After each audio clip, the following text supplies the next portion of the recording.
Afinal, o WordPress é grátis ou tem algum valor por trás que a gente não sabe?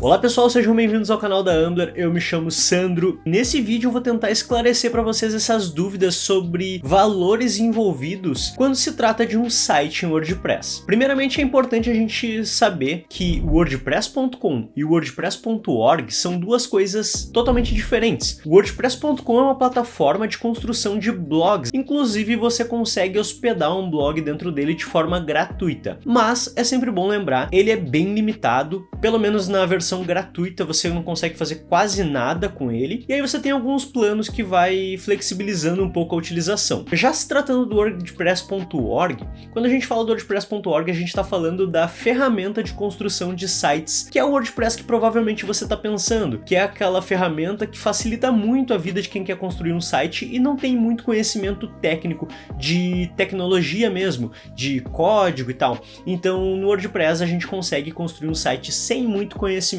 técnico de forma bem facilitada. O WordPress ele é disponibilizado de forma gratuita e de código aberto, ou seja, você consegue inclusive pegar o código dele e desenvolver ferramentas em cima disso. Inclusive você consegue até comercializar, mas é uma questão um pouco mais complicada, que demanda seguir algumas regras, que eu vou deixar listado aqui alguns links que você pode pesquisar caso queira e dar uma lida nessas regras que são um pouco complicadas mesmo. Mas se tratando da construção do site em si, no WordPress.org você pode inclusive baixar o WordPress para sua máquina e criar o site dentro da sua própria máquina para depois publicar ela e deixar o site online. Quando a gente fala em deixar o site online, aí sim, entram alguns custos que não tem muito como fugir, que são registro de domínio e hospedagem do site. Eu vou começar pelo registro de domínio. Ele é aquele nome que a gente coloca no navegador para buscar um site, por exemplo, ambler.com, google.com, registro.br. Atrás de todo domínio tem um código.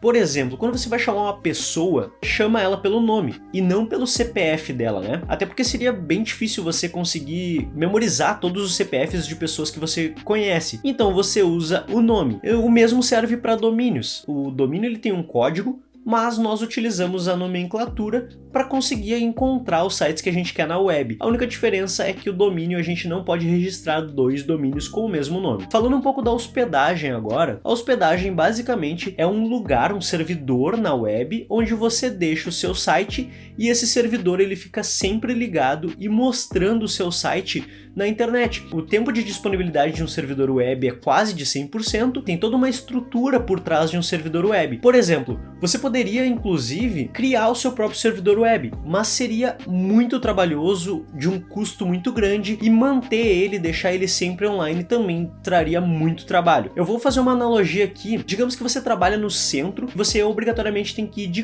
carro.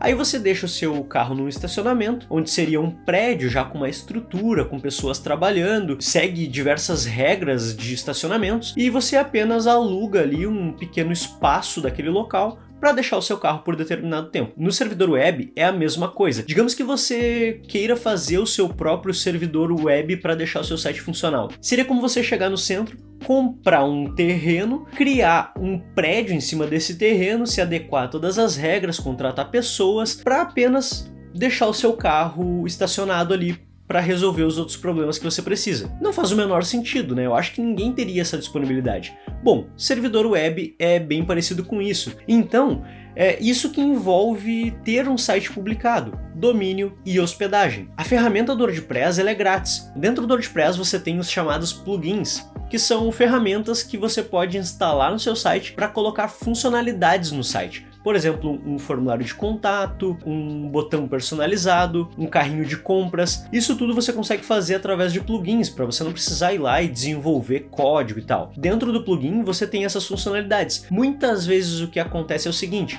o plugin ele é grátis, mas ele tem uma funcionalidade extra que talvez seja muito interessante, e aí você pode optar por pagar ou não. E aí muitos plugins, muitas empresas utilizam essa prática para conseguir ganhar dinheiro em cima de plugins. Então, se você tem uma funcionalidade que precisa muito colocar no seu site e aquele plugin ele oferece na versão Pro, você pode contratar ela para utilizar no seu site. Mas basicamente os gastos extras que envolvem no WordPress, tirando o domínio e hospedagem, são somente na questão caso você queira colocar um plugin na versão Pro no seu site, ou até mesmo um tema. Alguns temas são pagos, são temas que você precisa pagar para colocar eles no seu site. O tema é aquela parte mais visual do site, o template do site, né? Então, algumas empresas desenvolvem temas para que você consiga colocar bem personalizado no seu site, mas pagando por isso. Mas assim, o WordPress, ele disponibiliza uma imensidão de temas e plugins que são grátis e você não precisa pagar por eles.